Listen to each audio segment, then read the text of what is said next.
পবিত্র মেরাজ থাকি অনেক শিক্ষণীয় বিষয়, অনেক জানার বিষয় আমরা ইতিপূর্বে সামান্যতম হলেও জানছি। আল্লাহ পাক রব্বুল আলামিনের 1,24,000 পয়গম্বর সবাইকে কিন্তু আসমানের মধ্যে জায়গা দেন নাই। প্রত্যেকের রওজার ভিতরে জান্নাতুল ফেরদাউসের বাগানে আরাম করতেছেন প্রত্যেক নবী রাসূলগণ। তার মধ্য থেকে 7 আসমানে 8 জন নবী আল্লাহ পাক রব্বুল আলামিনে বাছাই করছেন। বাছাই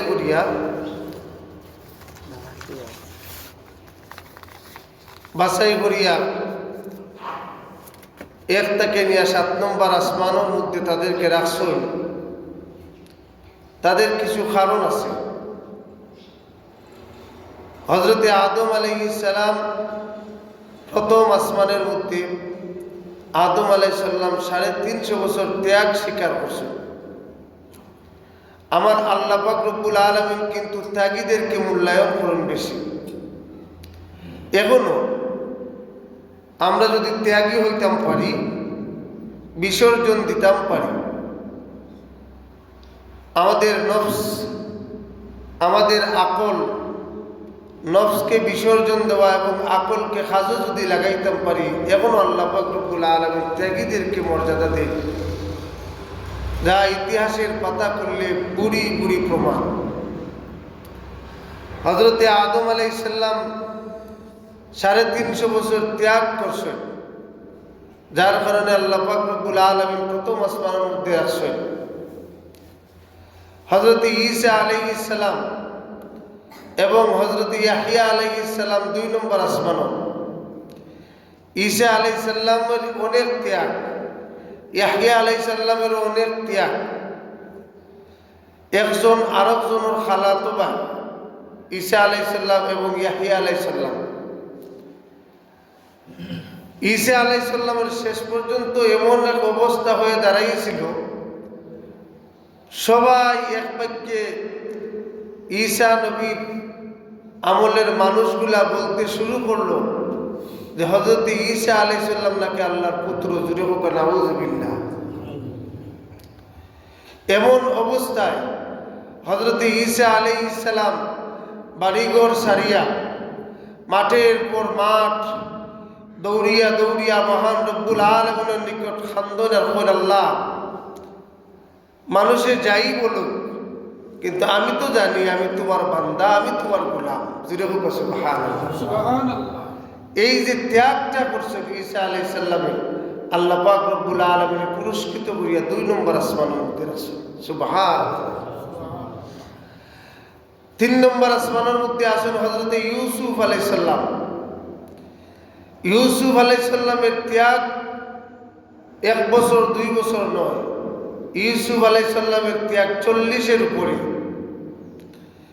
ইউসুফ আলাইহিস সালাম যেই সময় মা বাবার আদর পাওয়ার কথা, ওই সময় ইউসুফ আলাইহিস সালাম গহীন কূপের মধ্যে। ইউসুফ আলাইহিস সালাম যখন মা বাবার আদর পাওয়ার কথা, ওই সময় ইউসুফ আলাইহিস সালাম বিভিন্ন রাষ্ট্রের মধ্যে এক জায়গা থেকে আরেক জায়গা বিক্রি হচ্ছে। ইউসুফ আলাইহিস সালামের যেই সময় মা বাবার আদর পাওয়ার কথা, ইউসুফ আলাইহিস সালাম তখন জেলের মধ্যে কাটিয়েছেন। এই যে ত্যাগ, এই ত্যাগের বিনিময়ে হযরত ইউসুফ আলাইহিস সালামের আল্লাহ 3 নম্বর আসমানের মধ্যে রাখছেন। 4 নম্বর আসমানের মধ্যে ইদ্রিস আলাইহিস সালাম।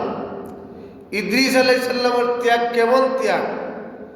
ইদ্রিস আলাইহিস সালাম যখন ওনার বুঝ হয়েছে, ওনার আকল হয়েছে, এরপর থেকে যে রোজা রাখা আরম্ভ হয়েছে, ইদ্রিস আলাইহিস সালাম একেবারে শেষ দিন পর্যন্ত ইদ্রিস আলাইহিস সালাম রোজা রাখিয়া মহান রব্বুল আলামিনের নামে ত্যাগ করছেন, যার কারণে ইদ্রিস আলাইহিস সালামকে আল্লাহ 4র্থ আসমানের মধ্যে রাখছেন। জুড়ে হোক সুবহানাল্লাহ। এরপরে হযরত চতুর্থ আসমান, পঞ্চম আসমানের মধ্যে আল্লাহ পাক রব্বুল আলামিনের পঞ্চম আসমানও, আচ্ছা এই নবীর কথাটা আমার স্মরণ নাই কোন নবী, ষষ্ঠ আসমানে আছেন হযরত মূসা আলাইহিস সালাতু ওয়াস সালাম। হযরত মূসা আলাইহিস সালাতু ওয়াস সালামের ত্যাগ কেমন ত্যাগ! মূসা আলাইহিস সালাম রে বারবার ফেরাউন বাহিনীর নিকট পরীক্ষা দিতে হয়েছে। বারবার ফেরাউন বাহিনীর নিকট হযরত মূসা আলাইহিস সালাম অনেক কষ্ট করছেন, কিন্তু একটা কথা, মূসা আলাইহিস সালামের সামনে যতই ঝড় তুফান, যতই মুসিবত গনাইছে, কিন্তু মূসা আলাইহিস সালাম ফেরাউনকে এক মিনিট কি দেয়, এক মুহূর্তের জন্য খোদা মানছেন না। যেরকম সুবহানাল্লাহ, বলেন না তুমি খোদা হতে পারো না, তোমার মধ্যে খোদার কোনো বৈশিষ্ট্য নাই। খোদা তো তিনি, যার পাশে মানুষের মতো নাই, যাকে দেখতে মানুষের মতো নাই, অন্য কোনো মাখলুকের মতো নাই। খোদা তো তিনি, যার কোনো অস্তিত্ব সম্পর্কে কোনো মাখলুক জানে না। মহান রব কেমন, কিলা, কোথায় আছেন, কোথায় বইছেন, এটা মানুষ বলতে পারে না। তিনি হচ্ছেন খোদা। তুমি তো ফেরাউন, তোমারে তো আমরা দেখলাম, তোমার লগে আমরা বাতরাম, তোমার লগে অনেক সময় গল্প গুজব করলাম, তুমি কিভাবে খোদা হতে পারো? এজন্য মেরাজের রাত্রে আসার বাদে আল্লাহ রাসূল সাল্লাল্লাহু আলাইহি সাল্লাম সাহাবায়ে কেরামে প্রশ্ন করছিলাম, ইয়া রাসূলুল্লাহ, আমার আল্লাহর সাথে যে আলাপ করছেন, আল্লাহর আলোচনা কেমন? তখন আল্লাহ রাসূলের জবাব দিছিল, সাহাবায়ে কেরাম, এই প্রশ্ন আমাকে করো না, কারণ আমার আল্লাহর আলোচনা কেমন, আমার আল্লাহ দেখতে কেমন, এই প্রশ্ন আমার করিও না। কারণ আমার আল্লাহর সাথে যে আমার কথা হয়েছে, কিভাবে কথা হয়েছে, এমন এক পর্যায়ে হয়েছে যা ভাষায় প্রকাশ করার মতো নাই, মুখে জবানেও নাই, অন্তরেও নাই, এমন এক সিস্টেমে হয়েছে যা বলা যাবে না, খোয়া যাবে না। যেরকম সুবহানাল্লাহ, এটা হচ্ছে আমার আল্লাহ, আল্লাহ যে স্রষ্টা, তার গুণ। সুতরাং ফেরাউন বাহিনীর কাছে নতি স্বীকার করেন নাই হযরত মূসা আলাইহিস সালাম। নীল দরিয়া পাড়ি দিয়া মূসা আলাইহিস সালাম ওপারে চলে গেছেন।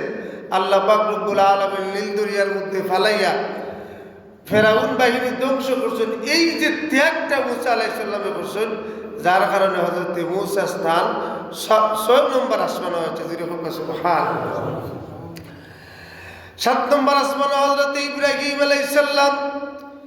ইব্রাহিম আলাইহিস সালামের পরীক্ষা কেমন! 1,24,000 পয়গম্বরের মধ্যে আমাদের নবী মুহাম্মদুর রাসূলুল্লাহ সাল্লাল্লাহু আলাইহি সাল্লামের চাইতে আমার নবী মুহাম্মদুর রাসূলুল্লাহর পরেই যেই নবী বেশি পরীক্ষার সম্মুখীন হয়েছেন, তিনি হচ্ছেন হযরত ইব্রাহিম আলাইহিস সালাম। যে যত বড়, তার পরীক্ষা তত বড়। সবচাইতে বেশি কঠিন পরীক্ষা হয়েছে আমার নবীর বেলায়। 2 নম্বর পর্যায়ে যে রাসূল, তিনি হচ্ছেন হযরত ইব্রাহিম আলাইহিস সালাম। এই জন্য আমার নবীর পরেই যেই নবীর স্থান, তিনি আর কেহ নয়, মিল্লাতা আবিকুম ইব্রাহিম, তিনি আমাদের জাতির পিতা ইব্রাহিম। সুবহানাল্লাহ, সুবহানাল্লাহ। হযরত ইব্রাহিম আলাইহিস সালাম আছেন 7 নম্বর আসমান। মেরাজের রাত আল্লাহ রাসূল সাল্লাল্লাহু আলাইহি সাল্লাম এই সব নবীদের সাথে সাক্ষাৎ করছেন। হযরত ইব্রাহিম আলাইহিস সালাম বাইতুল মামুরের সাথে হেলান দিয়া বসা 7 নম্বর আসমান। আল্লাহ রাসূল সাল্লাল্লাহু আলাইহি সাল্লাম 7 নম্বর আসমানে গেছেন। হযরত বিবি সারা ইব্রাহিম আলাইহিস সালামের প্রথম স্ত্রী, বাইতুল মামুরের এক সাইড দিয়া হেলান দিয়া বসা।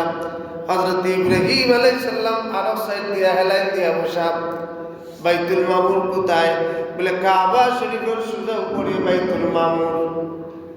আল্লাহ পাক রব্বুল আলামিন চাইলে সরাসরি মক্কা শরীফ থেকে বাইতুল মামুরের মধ্যে আল্লাহর নবীর নিতে পারতা, কিন্তু না নিয়া আল্লাযী বারাকনা হাওলাহু লিনুরিয়াহু মিন আয়াতিনা ইন্নাহু হুয়াস সামিউল বাসীর। এই বরকতপূর্ণ জায়গাগুলা দেখানোর লাগি, বরকতপূর্ণ জায়গাগুলা সফর করার লাগি ইমামুল আম্বিয়া ইমামুল মুরসালিন উপাধি দেওয়ার লাগি আমার নবীরে বাইতুল মুকদ্দাস হইয়া ঘুরাইয়া 1 2 3 হইয়া 7 নম্বর আসমান হইয়া বাইতুল মামুর যা কাবা শরীফের সুজা আল্লাহর রাসূলের নিস হযরত ইব্রাহিম আলাইহিস সালামের সাথে সাক্ষাৎ হয় আল্লাহ রাসূল সাল্লাল্লাহু আলাইহি সাল্লামের ভাষায় ইব্রাহিম নবীর চেহারা আর আমার নবীর চেহারা প্রায় মিল কারণ ইব্রাহিম নবীর বংশধর হচ্ছেন আমার নবীর চেহারা আর ইব্রাহিম নবীর চেহারার সাথে মিলামিল আছে ইব্রাহিম নবীর চুল কুকরানো আছে আমার নবীর চুল সারা কুকরানো নাই আবার সুজা করাও নাই মিডিয়াম পন্থায় হযরত ইব্রাহিম আলাইহিস সালামের গায়ের রং হলদে বর্ণে আছিল আমার নবী মুহাম্মদুর রাসূলুল্লাহ সাল্লাল্লাহু আলাইহি সাল্লাম জগতের মধ্যে শ্রেষ্ঠ সুন্দর ওয়াজমালু মিনকা লাম তারা কাতু ওয়াজমালু মিনকা লাম তালিদিন নিসা ইয়া রাসূলুল্লাহ আপনার মতো সুন্দর সন্তান পৃথিবীর আর কোনো মায় জন্ম দেয় নাই আমার নবী এত সুন্দর আসলাম হাসান বিন সাবিত বলেন ওয়াজমালু মিনকা লাম তালিদিন নিসা ইয়া রাসূলুল্লাহ আপনার মতো সুন্দর সন্তান আর এই পৃথিবীর মধ্যে কোনো মায় জন্ম দিছেও না দিবেও না আপনি এত সুন্দর সুবহানাল্লাহ আল্লাহ রাসূল সাল্লাল্লাহু আলাইহি সাল্লামের রং আছিল শরীরের রংটা আছিল দলা মানে দবদবে সাদা নয় আবার আমার নবী রংটা ছিল হলুদ বর্ণের হলুদ রঙের হলুদ কালারের মতো লাগতো দেখলে দূরটাই লাগতো হলুদ কালারের আলাদা একটা ঝিলিক মারতো হযরত ইব্রাহিম আলাইহিস সালামের রং প্রায় আমার নবীর রঙের কাছাকাছি আছে আমার নবীর চক্ষু মুবারক আল্লাহ পাক রব্বুল আলামিন এত সুন্দর করে ফিটিং করে দিয়েছেন দুনিয়ার আর কোনো মানুষের চক্ষু লাগান আমার নবীর চক্ষু নাই আমার নবীর চক্ষু মুবারক এত বড় নাই আবার এত ছোট নাই আমার নবীর চক্ষুর ভিতরের অংশ নিকুত খালা এত সুন্দর দূর থেকে দেখতেই পূর্ণিমার চাঁদের মতো আমার নবীকে লাগতো যেরকম সুবহানাল্লাহ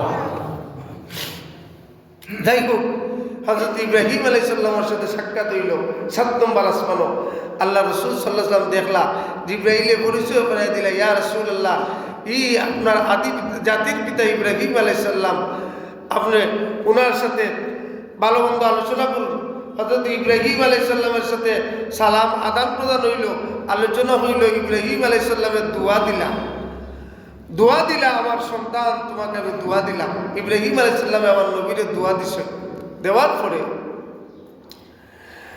আল্লাহ রাসূল সাল্লাল্লাহু আলাইহি সাল্লামে দেখুন হযরত ইব্রাহিম নবী খানদান এবং হযরত বিবি সারার খানদান অনেকগুলা বাচ্চা দৌড়াদৌড়ি করেন আল্লাহ রাসূল জিজ্ঞাসা ভাই জিবরাইল এরা খারাপ এই বাচ্চারা খারাপ হযরত জিবরাইল বলেন ইয়া রাসূলুল্লাহ এই বাচ্চাগুলা আপনার ওই উম্মতের বাচ্চা যারা ছোট কালো বালিগ হওয়ার আগে নাবালিগ অবস্থায় মারা যায় আল্লাহ পাক রব্বুল আলামিনে ওই বাচ্চাগুলারে আইনা ও 7 নম্বর আসমানের মধ্যে রাখো আল্লাহ রাসূল দেখুন কিছু সময় পর বাচ্চাগুলা দৌড় বাড়ি যায় বিবি সারার কাছে বিবি সারাই পুরনো চুমা দেন মায়া দেন হযরত বিবি সারার করতে গেলাম ইয়া বাচ্চাগুলা আবার দৌড়াদৌড়ি করে আবার কিছু সময় বাদে হযরত ইব্রাহিম নবীর কাছে আসে ইব্রাহিম নবী পুরনো চুমা দেন মায়া দেন আবার লামিয়া যায় আল্লাহ রাসূল জিজ্ঞাসা ভাই জিবরাইল এর কারণ কিতাব হযরত জিবরাইল আলাইহিস সালাম এখন এই নাবালিগ বাচ্চা হল মারা যাওয়ার বাদে এই জায়গার মধ্যে তারা খেলা করে যখন মার কথা মনে হয় তখন আমরা জাতির মা বিবি সারার কাছে যাই বাবার কথা যখন মনে হয় তখন আমরা জাতির পিতা ইব্রাহিমের কাছে যাই বাচ্চা গিরা গিয়া মা বাবার পুরো উঠিয়া তাদের কলেজা ঠান্ডা করে মা বাবার লাগে যে টান এই টানটা মিটাই ইব্রাহিম এবং হযরত বিবি সারার কাছে এটা বাইতুল মামুরের খানদান। আল্লাহ রাসূল সাল্লাল্লাহু আলাইহি সাল্লামের দিকে এসে আল্লাহ রাসূল সাল্লাল্লাহু আলাইহি সাল্লামে বলেন, কিয়ামতের ময়দানও বিচার আরম্ভ হইবার আগে আমরা তো বাচ্চা মারা গেলে অনেক সময় আমরা ধৈর্য ধারণ ধরতাম পারি না, আমরা খুব কান্নাকাটি করি। তবে কান্নাকাটির ধরন আছে।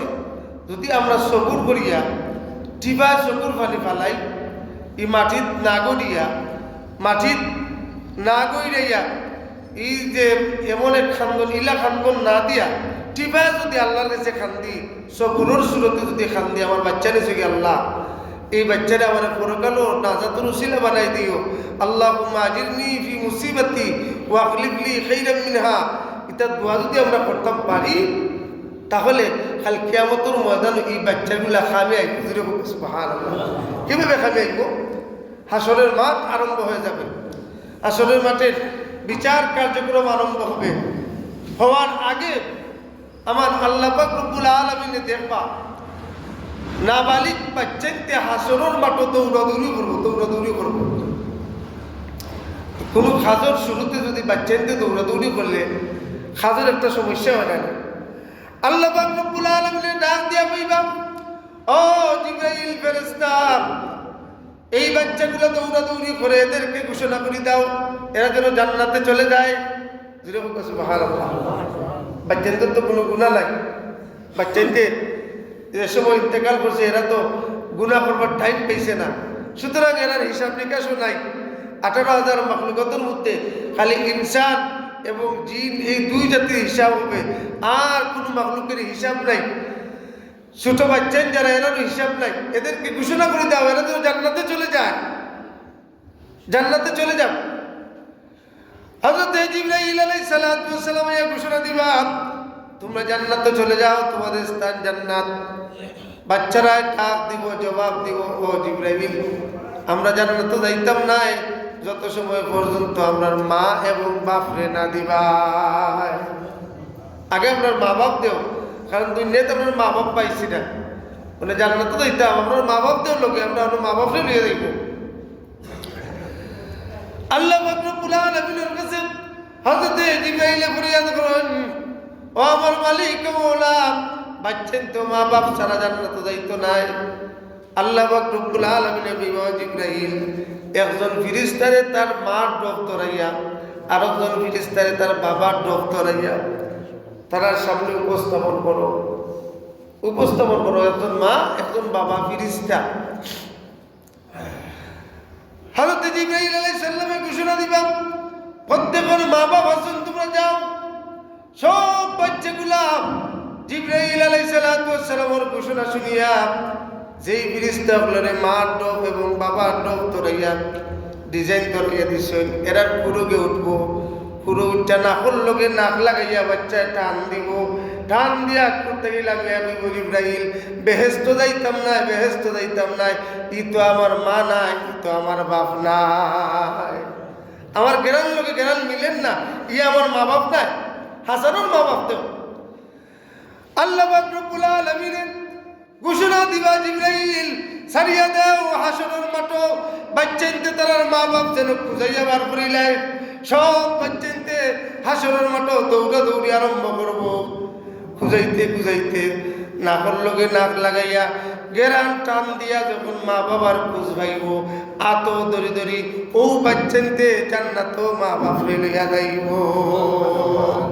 না হইছে না? সুবহানাল্লাহ হইছে না? যদি বইতে হইতো কত বড় একটা খুশির সংবাদ। সুবহানাল্লাহ, জান্নাতের সংবাদ খুশির নেই।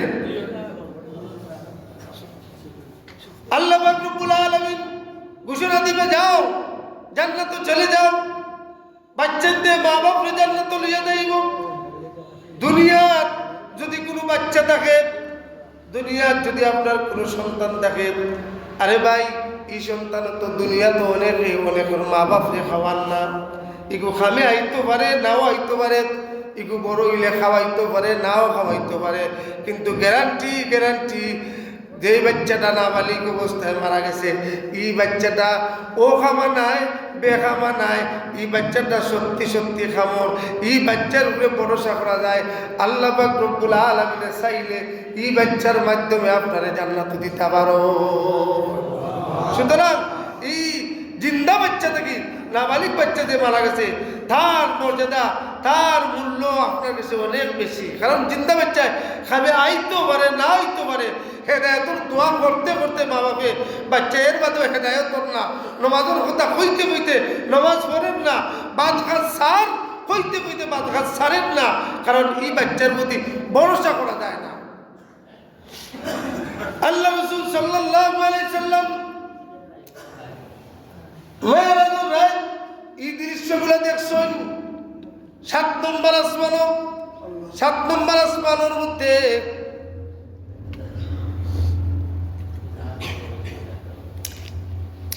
আল্লাহ পাক রব্বুল আলামিন সিদরাতুল মুনতাহা রাখছেন।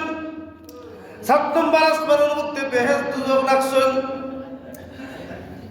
বেহেশত দুজক, বেহেশত কি? বেহেশত এমন এক জিনিস যা মানুষের কোনো কল্পনায় জিনিস আসে না। মেশকে আম্বরের মাটি, সোনার উপর ইট গাঁথুনি, এত সুন্দর হীরা মণিমুক্তার গাছপালা, এত সুন্দর শহর, এত সুন্দর গড়, এত সুন্দর বাগান, যা কোনো মানুষ চোখেও দেখে নাই, এমনকি বেহেশত যাইবার আগে আর দেখবেও না। এমন ঘটনা হচ্ছে বেহেশত। আল্লাহ রাসূল সাল্লাল্লাহু আলাইহি সাল্লাম বেহেশতের মধ্যে গেছেন। মেরাজের রাত বেহেশত দেখছেন, জান্নাত জাহান্নাম সব দেখিয়েছেন। বেহেশত দেখিয়া আল্লাহ রাসূল সাল্লাল্লাহু আলাইহি সাল্লাম ভিতরে ঢুকছেন। ভিতরে ঢুকার বাদে অনেক নাজ নিয়ামত দেখছেন, অনেক নাজ নিয়ামত দেখছেন, কিন্তু গুরুত্বপূর্ণ হাউজে কাউসার আমরা নাম শুনছি। ইন্না আতাইনাকাল কাউসার। আমার নবীর হাসরের মাঠের মধ্যে সেরা পুরস্কার হবে হাউজে কাউসার। আমার নবীর সেরা পুরস্কার হবে মাকামে মাহমুদ। আমার নবী মুহাম্মদুর রাসূলুল্লাহ সাল্লাল্লাহু আলাইহি সাল্লামের একমাত্র সুপারিশ করার ক্ষমতা আমার রাসূলের সেই দিন দেখা যাবে। শাফাআতে লিআহলিল কাবাইর উম্মতি, সেদিন আর কোন নবী হন শাফায়াতে কুবরা শাফায়াতে উজমা করতে পারতা নাই। একমাত্র আমার নবী মুহাম্মদুর রাসূলুল্লাহ একমাত্র মানে দায়িত্ব থাকবো, একমাত্র নবী থাকবা যে শাফায়াতে কুবরার মালিক আর কোন নবী থাকতা নাই। সেই দিন হাউজে কাউসার, হাউজে কাউসারের মধ্যে 60টা পানি মিশ্রিত। কি পানি? সাদা পানি, দুধ, মধু এবং শরবত, 60টা মিলিয়ে হাউজে কাউসার। এই হাউজে কাউসারের পানি কেউ যদি সামান্যতম পরিমাণ তার গলার মধ্যে দেলায় কোনো সময় যাইতে কি পারে। আর যত দিন যাক, বছর যাক, কোটি লক্ষ বছর যাক, আর কোনোদিন বান্দার পানির পিপাসা লাগতো না। আল্লাহ রাসূল সাল্লাল্লাহু আলাইহি সাল্লাম মেরাজের রাত বেহেশতের ভিতরে 60টা নদী দেখলাম, 60টা নহর দেখলাম। 60টা নহর আল্লাহ পাক রব্বুল আলামিন কইছেন জান্নাতুন তাজরি মিন তাহতিহাল আনহার খালিদিনা ফিহা আবাদা। চিরস্থায়ী নহর বিশিষ্ট জান্নাত। এই জান্নাত সব সময় থাকবে। এই বেহেশতের ভিতরে 60টা নদী দেখছেন। নুজাহাতুল মাজালিসের মধ্যে আল্লাহ রাসূলের 60টা নদী দেখিয়া, পানির নদী, মধুর নদী, শরবতর নদী এবং দুধের নদী, 60টা নদী দেখিয়া জিবরাইলের প্রশ্ন হল, জিবরাইল এই 60টা নদীর উৎপত্তি স্থল কোথায়? হযরত জিবরাইল বলেন লা আদরি ইয়া রাসূলুল্লাহ, আমি জানি না 60টার উৎপত্তি স্থল কোথায়, আমি জানি না। আল্লাহ রাসূল বেহেশতের ভিতরে গুড়ি গুড়ি দেখলাম মানুষ কোন নেকি করলে কোন বেহেশত পাওয়া যায়, কোন কাজ করলে কোন জান্নাতে যাওয়া যায়, সব নবী দেখছেন। সময় কম হওয়া যাইত না, আমি এইগুলোটা হইলাই। আল্লাহ রাসূল সাল্লাল্লাহু আলাইহি সাল্লামে দেখুন এই 60টা নদী অনেক দূর যাইতে যাইতে হঠাৎ করে এখন ফিরিস্তার আগমন করছে রাসূলের সামনে। আল্লাহ রাসূল সাল্লাল্লাহু আলাইহি সাল্লাম এখন তুমি জানো না ওই আর যেই ফিরিস্তার আগমন করছে ওই ফিরিস্তার জবাব দেন ইয়া রাসূলুল্লাহ আমি জানি জুড়ে হোক সুবহানাল্লাহ ইয়া রাসূলুল্লাহ আমি জানি এই নদীগুলার জায়গা কোন এই নদীগুলার স্থান কোন জায়গা ফিরিস্তা আগে আগে যায় হযরত জিবরাইল আল্লাহ রাসূল সাল্লাল্লাহু আলাইহি সাল্লাম ঘরে ঘরে যায় যাইতে যাইতে বিরাট বড় একটা কক্ষ বিরাট বড় একটা রুম তালাবদ্ধ আল্লাহ রাসূল বলেন ও ফিরিস্তা আমারে যে লইয়া আইলা এই রুমটা তো তালা মারা ফিরিস্তা জবাব দেন ইয়া রাসূলুল্লাহ এই রুমের চাবি আপনার কাছে আছে আর কারো কাছে নাই বলি রুমের চাবি কি বলি ইয়া রাসূলুল্লাহ দরজার চৌকাঠ মুখে দেখাইন আল্লাহ রাসূল দরজার চৌকাঠ মুখে দেখাইছেন তাকাইয়া দেখুন দরজার চৌকাঠের মধ্যে লেখা বিসমিল্লাহির রহমানির রহিম ইয়া রাসূলুল্লাহ এই ঘরের চাবি হচ্ছে বিসমিল্লাহ আপনি বিসমিল্লাহ বলিয়া হাত দেন সঙ্গে সঙ্গে তালা খুলিয়া দেখো সুবহানাল্লাহ আস্তা কুরআন শরীফের মধ্যে আল্লাহ পাক রব্বুল আলামিন যা ফজিলত রাখছেন সমস্ত ফজিলত জমা করেছেন আল্লাহ সূরাতুল ফাতিহার মধ্যে আস্তা কুরআন শরীফের ফজিলত সূরাতুল ফাতিহা আর আস্তা সূরাতুল ফাতিহার ফজিলত আল্লাহ এটা ঢুকিয়ে দিয়েছেন বিসমিল্লাহর মধ্যে জিরে হোক সুবহানাল্লাহ বিসমিল্লাহ এমন এক জিনিস খুব পাওয়ারফুল বিসমিল্লাহ কোনো সমস্যা দেখা দে 12,000 বার বিসমিল্লাহ বইয়া পড়ে নিবা পড়িয়া আল্লাহর কাছে দোয়া করবা তবে আপনার সমস্যা দূর হয়ে যাব কোনো হাজত থাকে 12,000 বার বইয়া বিসমিল্লাহ বলে নিবা হাজত তো আল্লাহ পুরা করে নিবা জিরে হোক সুবহানাল্লাহ কারণ বিসমিল্লাহর মধ্যে ইসমে আজম আছে আল্লাহর নাম ইসমে আজম আছে জামালি নাম আছে আল্লাহ রাসূল সাল্লাল্লাহু আলাইহি সাল্লাম বিসমিল্লাহ বলে তালা খুলছেন কুলার ভিতরে ঘরের ভিতরে ঢুকছেন রুমের ভিতরে ঢুকছেন ঢুকিয়া দেখুন ডাইন সাইডে দিয়ে লেখা বিসমি ইসিম বিসমি শব্দটা লেখা আরব সাইডে দিয়ে লেখা আল্লাহ আরব সাইডে দিয়ে রহমান আরব সাইডে দিয়ে রহিম সাইড ওয়ালো সাইডটা শব্দ লেখা রুমের ভিতরে বিসমিল্লাহর মিমটা কি আল্লাহ পাক রব্বুল আলামিন হাউজে বেহেশত কি না হাউজে কাউসার যে ফানিন নহর ফলাইছেন ফানিন নদী ফলাইছেন বিসমিল্লাহর মিমটা কি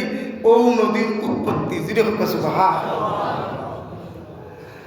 আল্লাহ শব্দের হু তাকি আল্লাহ পাক রব্বুল আলামিন দুধের নহর সৃষ্টি করিয়া বেহেশত কি না হাউজে কাউসার ফলাইছেন জিরে হোক সুবহানাল্লাহ আর রহমান শব্দের বিসমিল্লাহির রহমান নানি রহমান শব্দের মিমটা কি আল্লাহ পাক রব্বুল আলামিন শরবতের যে নহরটা রহমান শব্দের মিমটাকে নিয়া বেহেশত ইয়া হাউজে কাউসার বানাইছে আর লাস্টের শব্দ লিখি রাহিম শব্দের মিমটা কি আল্লাহ পাক রব্বুল আলামিন মধুর নহর সৃষ্টি করছেন সুবহানাল্লাহ ও যে একবার আমি দুদিনে প্রশ্ন করছিলাম মেসাম বিসমিল্লাহ জানি বিসমিল্লাহর মাঝে কয়টা মিম কয়জাত রঙের পানি বিসমিল্লাহর মাঝে কয়জাত রঙের পানি কইছিল যে ও নহরগুলার কথা কইছে 4টা নহর বিসমিল্লাহ থেকে আল্লাহ বানাইয়া রাখছেন আর কোনো নাম দিয়ে নাই আর কোনো শব্দ দিয়ে নাই ইসমে জাত আমার আল্লাহর কোনো শেষ নাই আমার আল্লাহর কোনো লয় নাই ক্ষয় নাই আমার আল্লাহর কোনো আহার নাই নিদ্রা নাই শেষও নাই সুতরাং আমার আল্লাহর নাম থেকে 4টা নহর সৃষ্টি করিয়া কইছেন আমি জেলা শেষ নাই এই নহরগুলোরও শেষ নাই কিয়ামত পর্যন্ত যত মানুষ মারা গিয়া বেহেশতর সামান জোগাড় করবো বেহেশত যাইব যতদিন থাকবো আমি আল্লাহ জেলা শেষ নাই নহরের শেষ নাই খাইতে থাকো কোনো অসুবিধা নাই সুবহানাল্লাহ এটা মেরাজুর রায় আল্লাহ রসুলের বেহেশত গিয়ে দেখছেন সুতরাং এই যে এগুলা কিন্তু মেরাজ থেকে আমরা শিক্ষা মেরাজের ঘটনা থেকে শিক্ষা দুজনের মধ্যে আল্লাহ রসুল গেছেন দুজনের মধ্যে আমরা কিছু পাপ অন্যায় খাস যেগুলো আমরা অন্যায়ও মনে করি না যেমন মনে করুক আমরা মহিলা বলে মাথার কাপড় ফালাইয়া রাখি দিন মাথার মধ্যে কাপড় দিন না এই কাপড় না দেওয়াটা মহিলা বলে মনে করুন যে এটা কোনো গুনার কারণ না আর এই মাতর কাপড় যদি ফালাই থাকে, আরে ভাই ঘটনা যদি জানুন, ইব্রাহিম আলাইসাল্লামের সময় হযরত ইব্রাহিম আলাইসাল্লাম যখন সরকার উপরে তুলে হয়েছিল, যখন আগুনের মধ্যে ফালাইতো, পারেন না আগুনের তাপে, নমরুদে যখন ফালাইতো আগুনের তাপে পারেন না, তখন কি করছিল? তখন বেহায়া কিছু মহিলা আইনা মাথার কাপড় ফালাইয়া রাখছিল। তখন সরকার থাকি ফেরেস্তা উঠলে সরম পাইয়া তারা গেছেন কি দাওয়াগির বাদে নমরুদ বাহিনী হযরত ইব্রাহিম আলাইহিস সালামে সরকার দিয়ে আগুনের মধ্যে ফালাইছে। জুরে হোক না নাউযুবিল্লাহ। আর ওই যে আগুনের মধ্যে ফালাইছিল, ওই বেহায়া বেশ্যা মহিলা বলে পরিচয় করবার লাগি নমরুদে সর্বপ্রথম মাথার মধ্যে লাল টিপ দিছিল। জুরে হোক না নাউযুবিল্লাহ। পরিচয় থাকবার লাগি যে ওই মহিলাগুলোর কারণে ইব্রাহিমরে আগুনও ফালাইতাম পারি। আজকে যারা আমরা মহিলা হলে মাথার কাপড় দিন না, টিপ লাগাই, আরে ভাই এটা তো আমাদের সংস্কৃতি নয়, এটা তো আমাদের ধর্ম নয়, এটা তো হও নমরুদের ধর্ম, এটা তো কাবিরের ধর্ম। আসুন আমাদের মহিলাদেরকে আমরা বুঝাই, মাথার কাপড় ফালাইলেও রহমতের ফেরেস্তা হয়ে যায়নি। চিন্তা করুক না, রহমতের ফেরেস্তা হয়ে যদি যায়নি তাহলে রহমত হইতাম কয়। যারা রহমত এই লেলাতে দেন কি রহমত পাওয়ার কোনো আশা আসেনি। আল্লাহ রাসূল সাল্লাল্লাহু আলাইহি সাল্লাম মেরাজের রাত থেকে দেখেন দুজনের মধ্যে এক কোনো মহিলা হলো